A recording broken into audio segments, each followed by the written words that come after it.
요한복음 1장 1절부터 13절 우리 함께 봉독하시겠습니다. 태초에 말씀이 계시니라. 이 말씀이 하나님과 함께 계셨으니 이 말씀은 곧 하나님이시니라. 그가 태초에 하나님과 함께 계셨고 만물이 그로 말미암아 지은 바 되었으니 지은 것이 하나도 그가 없이는 된 것이 없느니라.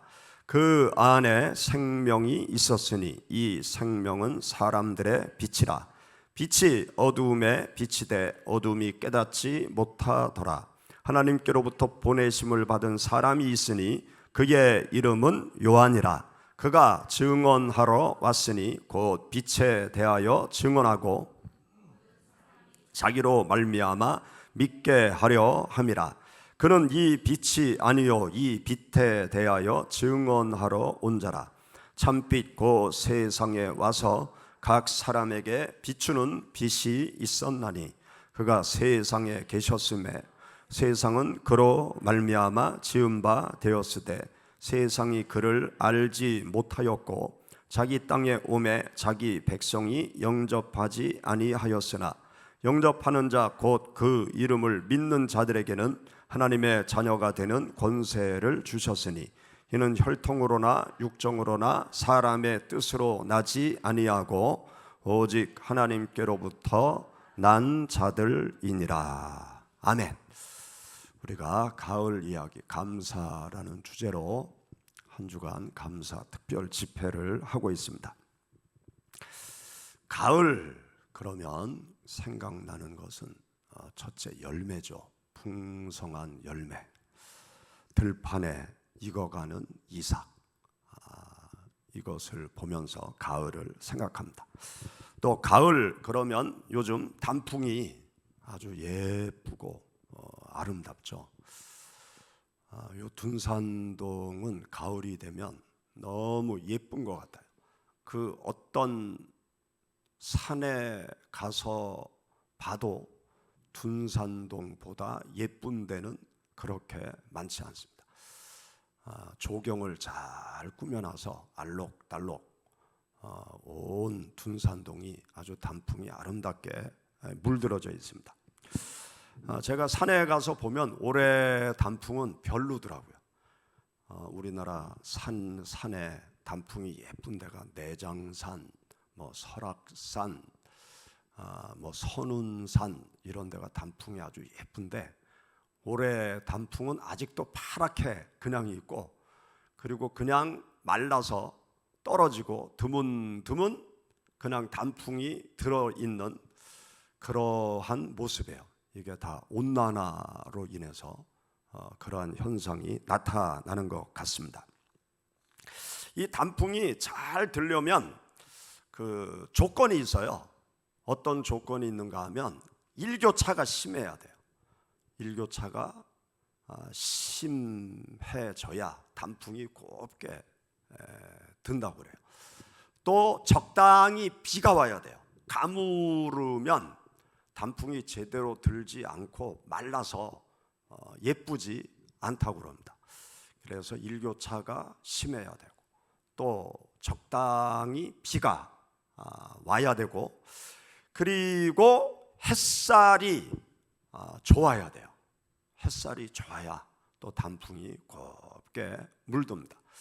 그리고 단풍이 들려면 일조량이 줄어들어야 돼요. 밤이 길고 낮에 햇살이 짧아져야 이 식물의 생체 시계는 무엇을 감지하는가 하면 빛의 양을 식물들이 감지를 한다는 거예요. 그래서 여름 같은 날은 햇살이 하루 종일 밤은 짧고 낮은 아주 길어서 많은 햇살을 받잖아요.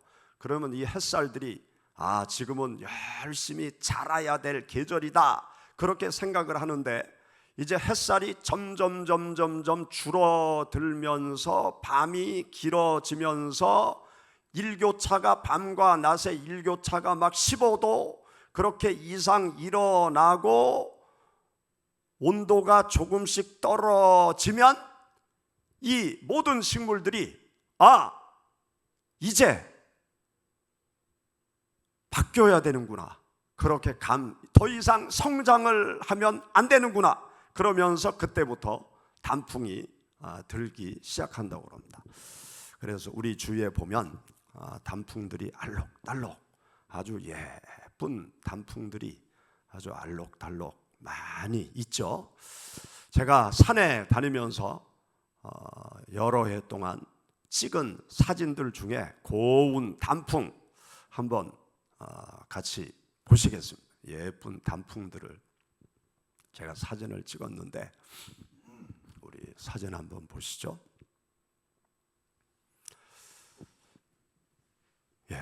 저기가 어딘가 하면 내장산. 제가 내장산을 다른 목사님들하고 새벽 일찍 가서 한 바퀴를 뺑 돌았는데 그때 내장산 찍은 사진이에요. 또 저기도 내장산, 또 다른 사진, 여기도 내장산 가보신 분들 계시죠? 내장산이 참 단풍이 이쁩니다. 또 여기는 어딘가 하면 내장산이 아니고 산이 다르죠.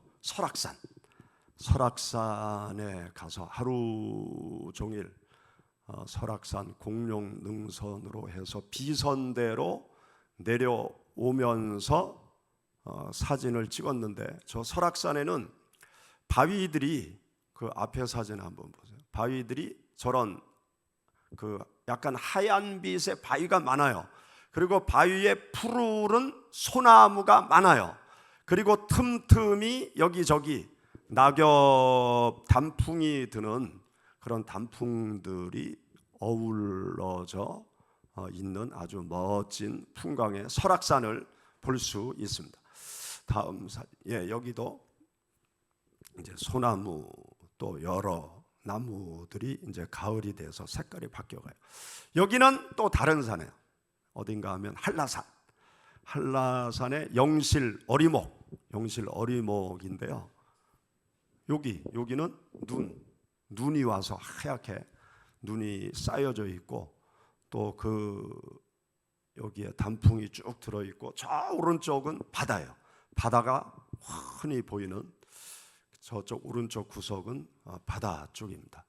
그래서 영실 어리목, 늦가을에 갔는데 눈이 내려서 위에는 눈이 쌓여 있고 중간에는 단풍이 들어 있고 저 멀리는 푸른 바다가 있고, 너무너무 그 영실 어리목 늦가을에 갔는데 너무너무 아름답고 멋있는 풍광을 보았습니다.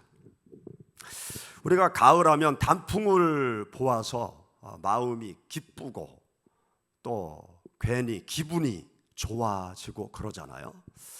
그런데 이 단풍이 멋있게 들고 단풍이 멋있게 보이려면 아주 중요한 것이 있어요. 이 하늘의 빛이 이 단풍잎을 제대로 쫙 비춰야 단풍이 더 멋있게 보여져요. 그래서 단풍 사진을 찍을 때도 언제 단풍 사진을 찍으면 같은 단풍도 예쁜가 하면 이 단풍에 빛이 완전히 담겨 있을 때, 그래서 단풍 사진을 찍을 때는 이렇게 태양을 바라보고 단풍나무를 찍어요.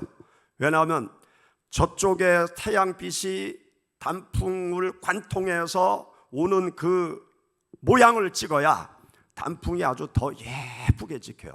사람을 태양을 보고 찍으면 시커멓게 보이고 아무것도 안 보이는데, 이 단풍은 태양을 바라보고 단풍나무를 찍으면 단풍이 가장 멋있게, 그 단풍나무의 알록달록한 색깔이 가장 아름답게 사진에 찍히는 것입니다.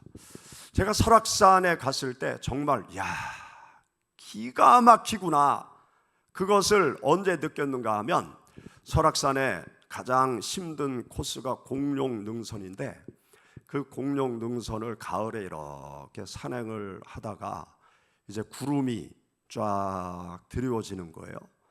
구름이 드리워진 그 밑에 그 바위와 소나무와 여러 단풍 나무들이 이렇게 그 앞에 풍광이 펼쳐지는데, 구름이 있을 때는 야 멋있다. 그러다가 갑자기 구름이 사라지면서 하늘에서 태양빛이 그 단풍 나무 위에 쫙 내리 비칠 때 와 하는 소리가 절로 터져 나와요.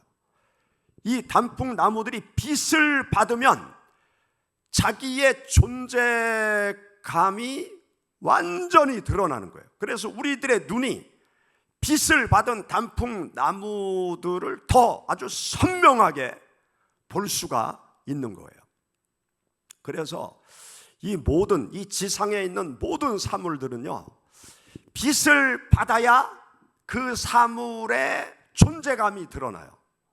빛을 받을 때 그 사물이 명확하게 표현되어지는 것을 볼 수가 있습니다. 어둠 속에 있으면 아무것도 알아볼 수 없잖아요. 어둠 속에 예쁜 사람이 있은들 그 사람이 예쁘게 보이겠어요?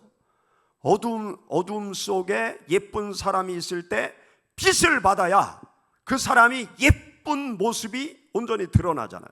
나라는 존재가 온전히 드러나게 하려면 무엇이 필요하냐? 하나님의 은혜의 빛이 우리들에게 필요한 거예요. 여기 오늘 우리가 함께 읽은 성경 말씀에 보면 어떤 말씀이 있는가 하면 5절 말씀 보세요. 5절 말씀, 4절 5절. 그 안에 생명이 있었으니 이 생명은 사람들의 빛이라. 빛이 어두움에 비치되 어두움이 깨닫지 못하더라. 9절 말씀에도 보면 참빛 곧 세상에 와서 각 사람에게 비추는 빛이 있었나니.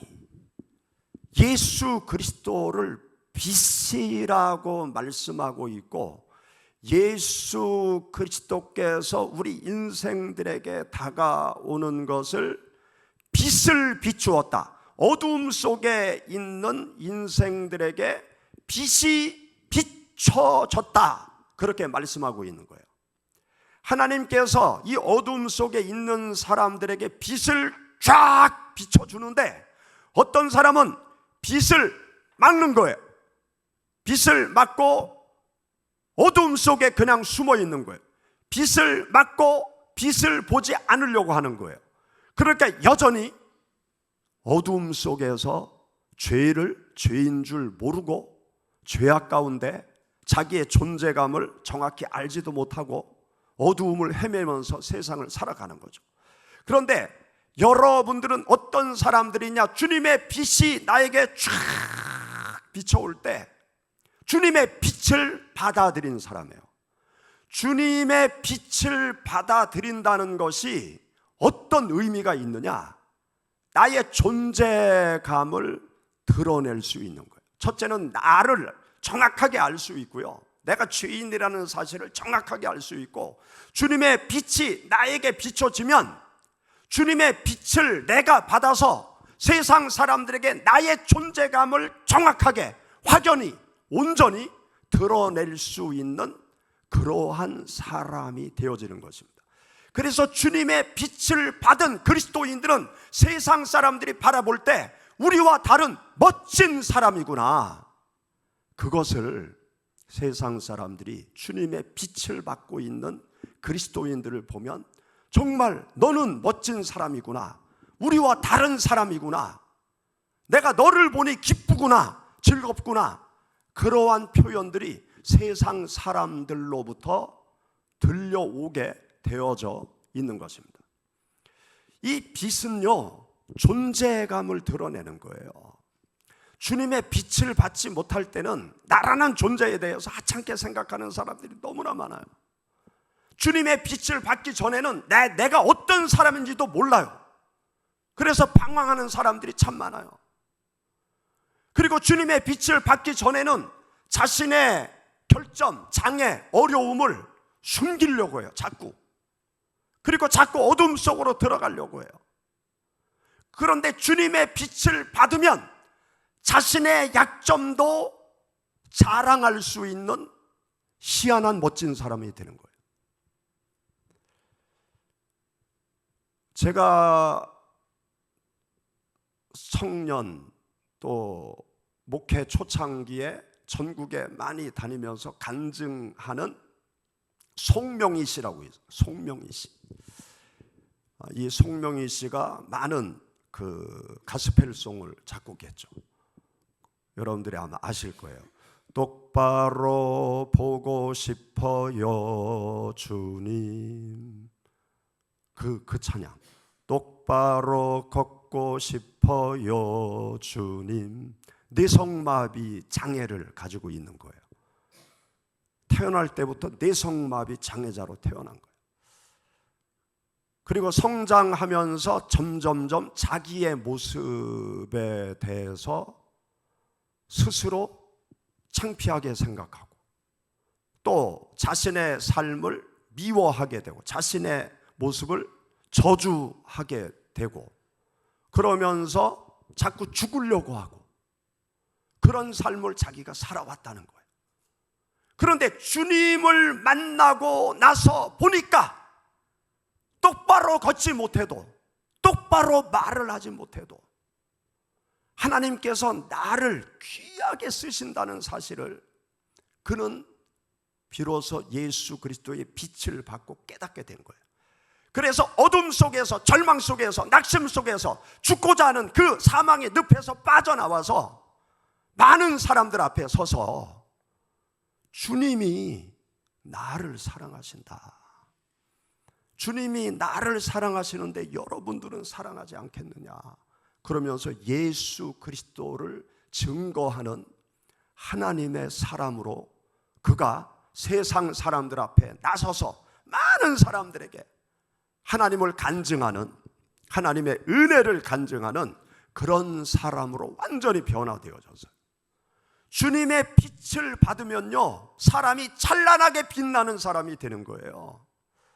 주님의 빛을 받아야 나라는 존재가 제대로 세상 사람들에게 온전히 존귀한 존재로 나타내 보여질 수가 있는 것입니다. 주님의 빛이 나에게 다가왔다는 것은 나를 정확하게 아는 거예요. 하나님의 피조물, 하나님이 가장 귀하게 생각하는 피조물, 세상 그 어떤 것과도 바꿀 수 없는 가장 존귀한 존재, 예수 그리스도께서 나를 위해서 당신의 핏값을 다 내어놓을 만큼 사랑하는 존재가 바로 나다. 그것을 주님의 빛을 받을 때 우리가 깨달을 수 있는 거예요. 그러면 삶이 달라지는 거죠. 다른 사람이 나에 대해서 어떻게 말하든 그거 아무 문제 없어요. 하나님께서 나를 귀하게 여기시는데, 나를 존귀하게 보시는데 당신의 생명을 바쳐서 구원하는 존재로 나를 삼아 주셨는데 세상 사람이 나에 대해서 뭐라고 평가해요? 그들의 말이 뭐가 중요해요? 주님의 빛을 받고 나의 가치를 알고 나라는 존재를 온전히 세상에 발산하면서 살아가는 하나님의 사람들이 되어질 수 있는 것입니다. 주님의 빛이 우리 모두에게 엄청난 축복과 은혜를 준다는 사실을 알고 우리는 이 가을에 단풍을 보면서 주님의 빛으로 나도 빛나는 단풍과 같은 아름다운 존재다, 그러한 깨달음과 믿음을 가지시기를 바랍니다.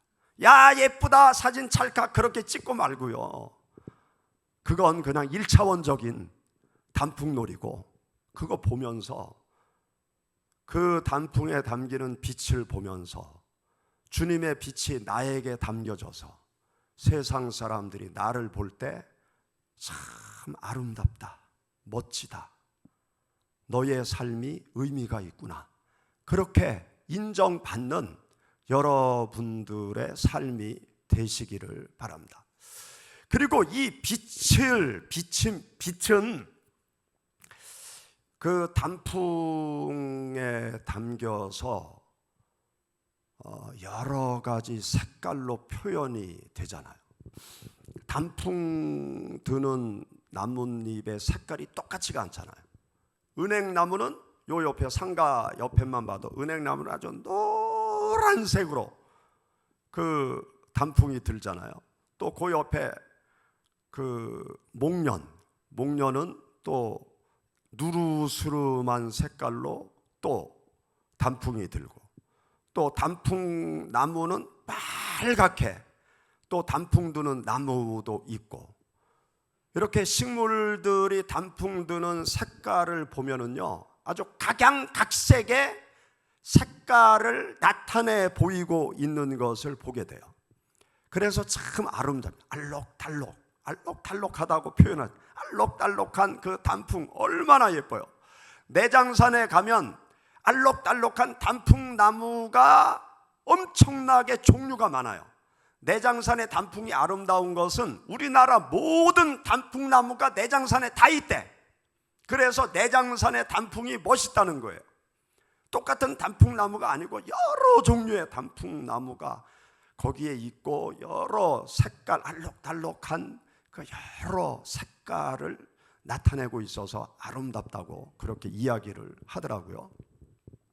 그런데 생각해 보세요. 하늘의 햇살은 똑같이 나무들에게, 식물에게 떨어지는 거예요.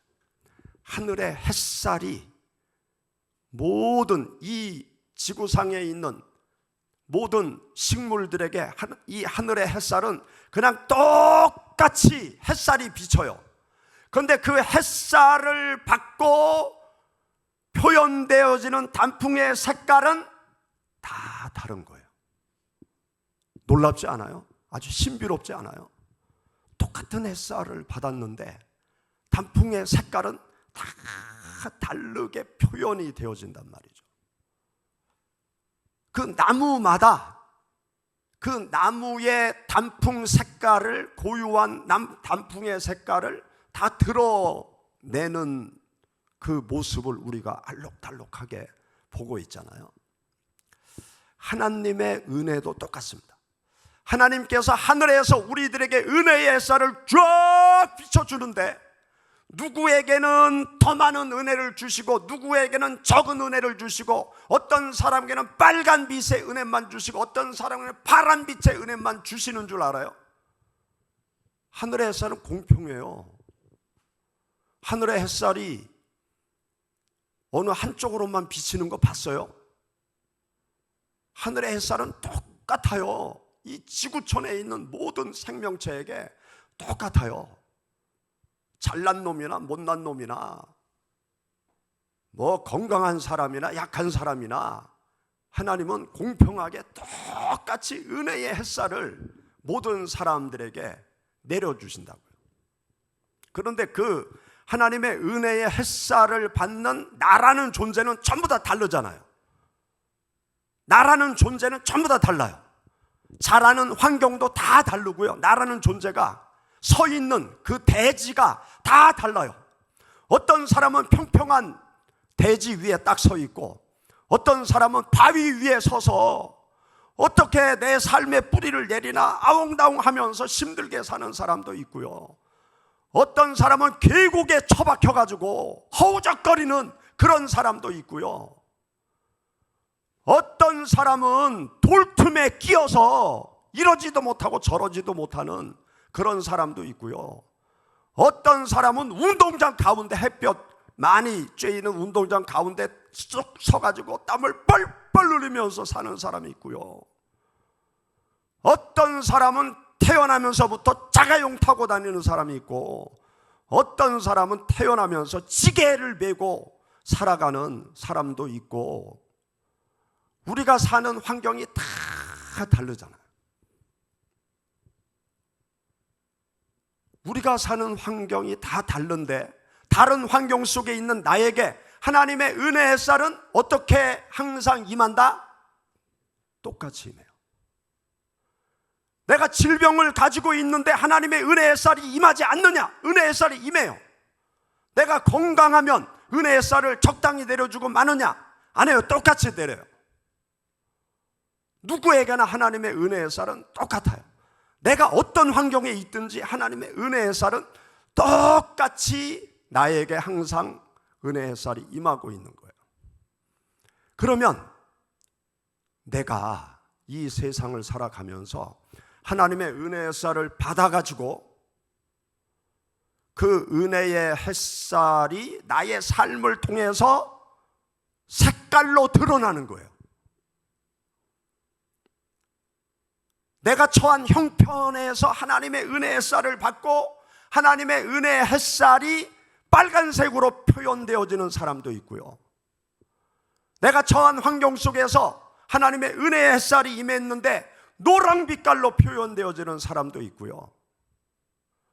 내가 처한 환경이 그냥 흘러가는 계곡물 사이에 떡 서 있는데 하나님의 은혜의 쌀이 임해서 그 계곡물 사이에서 하나님의 은혜의 쌀이 또 다른 색으로 표현되어지는 사람이 있고요. 우리 모두는 각자 하나님의 은혜의 쌀을 다 받으면서 그 은혜의 햇살이 나의 삶에 녹아 들어져 와서 여러 가지 색깔로 하나님 앞에, 세상 사람들 앞에 표현되어지는 거예요. 산에 가면은요, 어떤 나무들이 멋있는 줄 아세요? 가장 멋있는 나무, 어떤 나무가 가장 멋있을까요? 그냥 대지에 뿌리를 내리고 똑바로 서 있는 나무가 멋있을까요? 아니면 큰 바위 덩어리가 있는데 큰 바위 옆에 소나무가 하나 이렇게 서 있는 그 나무가 멋있을까요? 어떤 나무가 멋있을 것 같아요? 큰 바위 덩어리 옆에 소나무가 하나 있으면 와, 신기하네. 아니, 저 소나무가 어떻게 저 바위 중간에 저렇게 서 있나? 그래서 제가 등산을 하면서 그런 소나무 있으면 가서 가까이 관찰을 해봐요. 그러면 아주 희한해. 이 바위 틈으로 뿌리가 쭉 나가지고요, 어떤 소나무 뿌리는 이 나무 기둥보다 소나무 뿌리가 더 굵어. 쫓아가다 보면 저쪽에 이렇게 두꺼운 굵은 뿌리가 저쪽까지 뻗어가지고 나무 바위 틈으로 해서 거기에 소나무가 이렇게 자라고 있어요. 멋있는 나무일수록 아주 악조건에서 굳세게 서 있는 그 나무가 기가 막히게 멋있어요. 또 그런데 바위 틈에 단풍나무가 있다. 거기에 빨갛게 물이 들어있다. 와, 그 바위를 통째로 들고 와서 수정 아파트에 딱 세워놓고 싶어. 얼마나 예쁜지 몰라요. 이 자연을 관찰하면 하나님의 진리가 깨달아지더라고요. 어떤 사람이 멋진 사람으로 인정받느냐? 온실 속에 화초처럼 자란 그런 사람이 있어요. 또 한 사람 우여곡절을 겪으면서 지도자의 자리에 가 있는 사람이 있어요. 그럼 어떤 사람을 더 존경하고 존중하고 따를까요? 우여곡절을 겪으면서 온갖 풍상을 다 겪으면서 높은 자리에 가 있는 사람이 존경과 존중을 받아요. 우리 한국 근대사를 보면 전 세계에서 가장 존경하는 사람에게 주는 그 노벨상이 있는데 그게 뭐죠? 노벨 평화상. 우리나라가 이번에 두 번째로 노벨상을 받았죠. 한강이 노벨 문학상. 그 전에 누가 노벨상을 또 탔죠? 김대중 대통령. 대한민국 사람만 잘 몰라. 대한민국 사람만 하찮게 여겨. 노벨 평화상은요, 아무나 안 줘. 전 세계에서 인류 평화를 위해서 가장 공헌한 사람을 뽑아서 노벨 평화상을 주는 거예요. 근데 대한민국 사람만 몰라. 대한민국 사람만 그걸 하찮게 생각해. 김대중 대통령이, 제가 초등학교 다닐 때요, 박정희 대통령하고 같이 대통령에 출마를 했어. 그때부터 김대중 대통령은 순환의 삶을 살기 시작했어요. 빨갱이로 몰려가지고 평생 감옥을 내 집처럼 감옥을 드나들면서 수없는 고문과 수없는 핍박을 받으면서 사지에 오고 가면서 죽다가 살아난 사람이 김대중 대통령이에요. 김대중 대통령의 일화 중에 어떤 일화가 있는가 하면, 한번 일본에 갔는데 누군가에 의해서 납치를 당한 거예요. 그래서 포대기에 확 씌워가지고 납치를 당했는데, 가만히 보니까 배를 태우더래요. 그리고 배가 막 소리를 내면서 가더래요.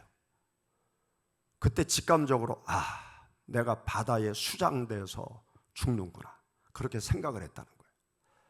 그때 하나님 앞에 기도했대요. 김대중 씨는 천주교 신자였죠. 그 부인 이효 여사는 감리교 신자였고, 그 포대기에 써여서 납치되어 가는 그 배에서 기도를 했대요. 하나님, 저를 살려주세요.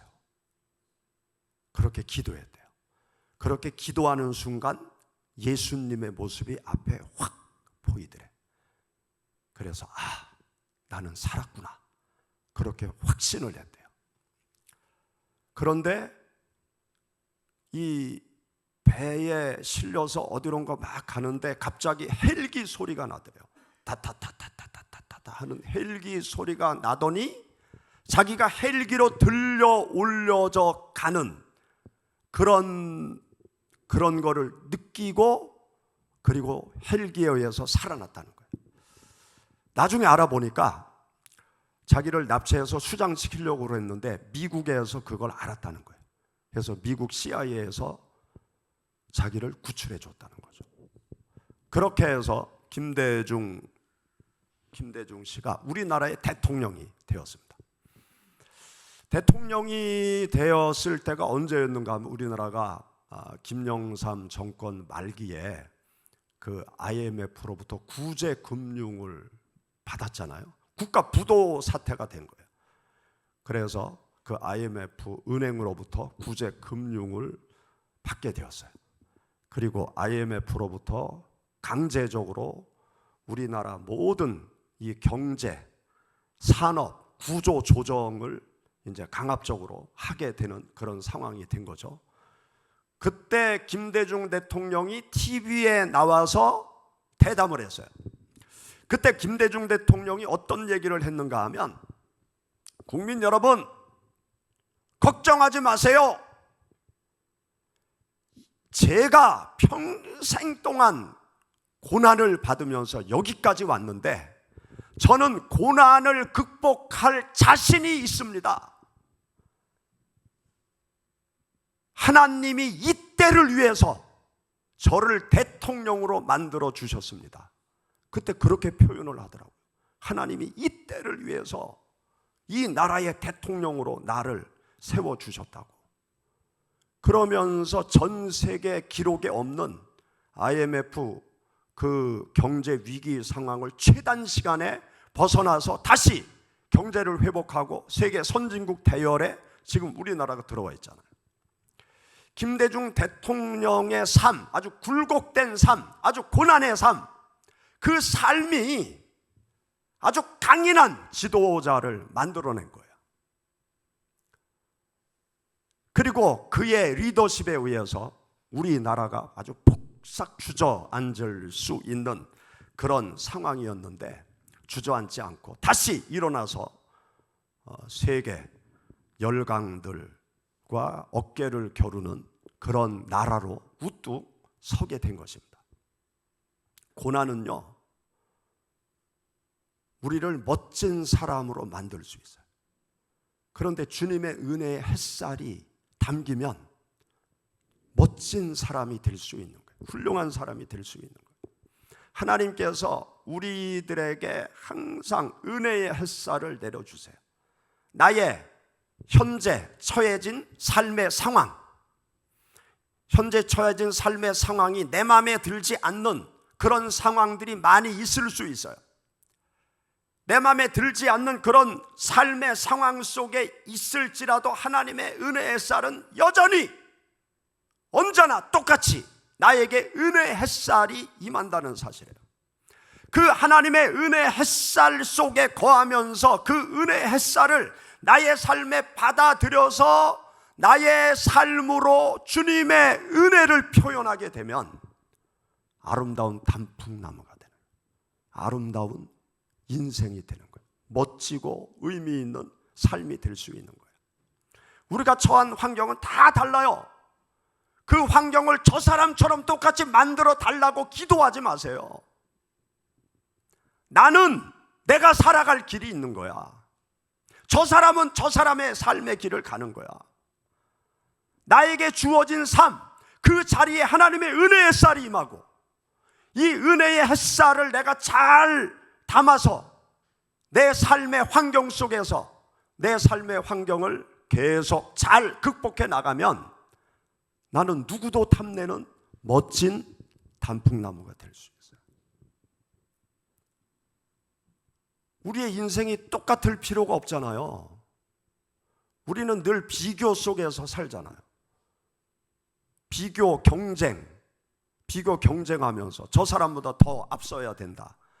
그런 교육을 초등학교, 아니 유치원부터 초등학교, 중학교, 고등학교, 대학교, 또 직장 들어가서도 늘 비교하고 경쟁하면서 저 사람을 이겨야 내가 잘 된다. 그런 구조 속에서 살아가고 있잖아요. 여기에서 우리가 벗어나야 돼요. 비교 경쟁할 필요 없어. 우리 각자는 각자의 삶이 있는데 왜 비교 경쟁하면서 저 사람보다 저 사람이 가는 길을 내가 가면서 앞서야 된다고 생각해요? 나는 나의 길을 가면 되는 거예요. 나의 길을. 내가 처해진 환경 속에서 나의 길을 찾아가면 되는 거야. 하나님의 빛을 받으면 나의 길이 보여요.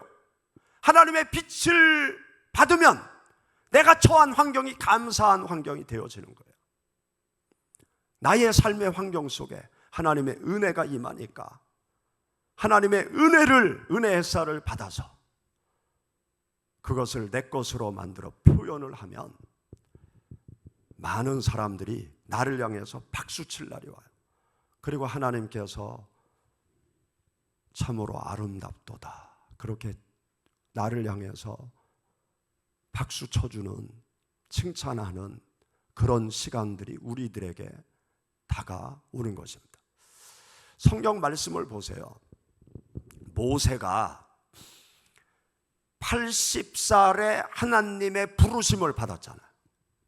하나님의 부르심을 받을 때 모세의 환경은 어떤 환경이었느냐?